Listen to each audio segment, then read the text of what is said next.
السلام علیکم ورحمۃ اللہ وبرکاتہ. الحمدللہ رب العالمین والصلاة والسلام علی رسولہ الکریم. اما بعد فاعوذ باللہ من الشیطان الرجیم. بسم اللہ الرحمن الرحیم.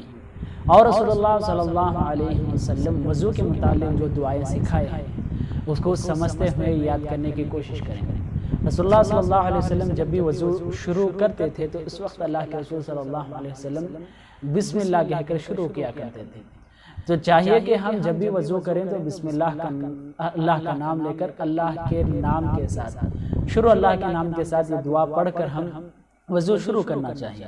ہمارے درمیان یہ بری عادت ہے کہ جب بھی ہم وضو خانے کے پاس پہنچتے ہیں تو وہاں پر باتیں کرتے ہوئے ہم وضو کیا کرتے ہیں، یا جب بھی ہم وضو خانے کے پاس پہنچتے ہیں تو دوسرے خیالوں میں وضو شروع کر دیتے ہیں. اس وجہ سے ہم جب بھی وضو شروع کریں تو بسم اللہ پڑھ کر ضرور ہم وضو کرنا چاہیے. بسم اللہ الرحمن الرحیم یہ وضو کے سنتوں میں سے ایک سنت ہے، اور یاد رکھیے کہ تمام طرح کی اسلامی عبادتیں اسی وقت قبول ہوں گے جب آپ پاک اور طہارت کی حالت میں ہوں.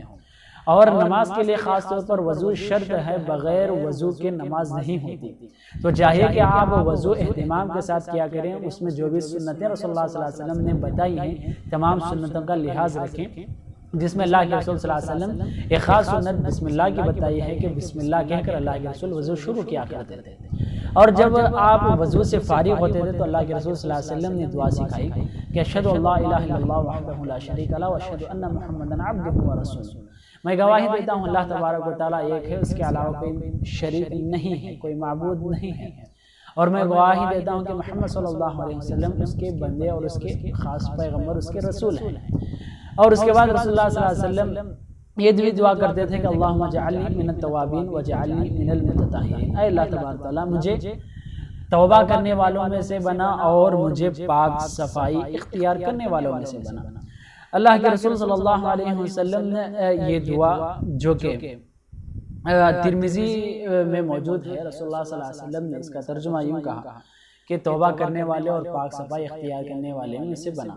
اللہ تبارک و تعالیٰ بھی قرآن میں یوں کہتا ہے کہ ان اللہ یحب التوابین ویحب المتطہرین، کہ اللہ تبارک و تعالیٰ توبہ کرنے والوں کو سے محبت کرتا ہے اور پاک صفائی اختیار کرنے والوں سے محبت کرتا ہے. اللہ کے رسول صلی اللہ علیہ وسلم نے اس کی فضیلت بتائی کہ جو بندہ دعا پڑھتا ہے اس کے لیے کئی درجات بلند ہوتے ہیں، گناہ معاف ہوتے ہیں، اور اس کے لیے اللہ تبارک و تعالیٰ کی رضامندی ہے. اتنا ہی نہیں، اور ایک نسائی میں حدیث موجود ہے، اللہ کے رسول صلی اللہ علیہ وسلم کبھی کبھی یہ بھی دعا زیادہ سے پڑھ لیا کرتے تھے.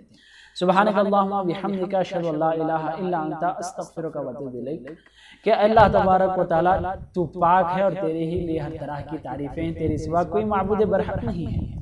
میں تجھ سے مغفرت طلب کرتا ہوں اور تیرے طرف توبہ کرتا ہوں، تیری طرف میں بار بار لوٹتا ہوں.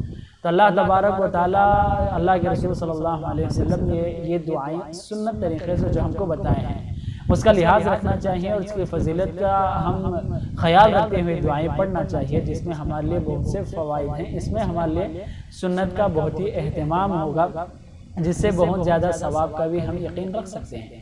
اللہ سے دعا کریں کہ اللہ ہم سب کو عمل کی توفیق دے اور سمجھنے کی توفیق دے. آمین. والسلام علیکم ورحمۃ اللہ وبرکاتہ.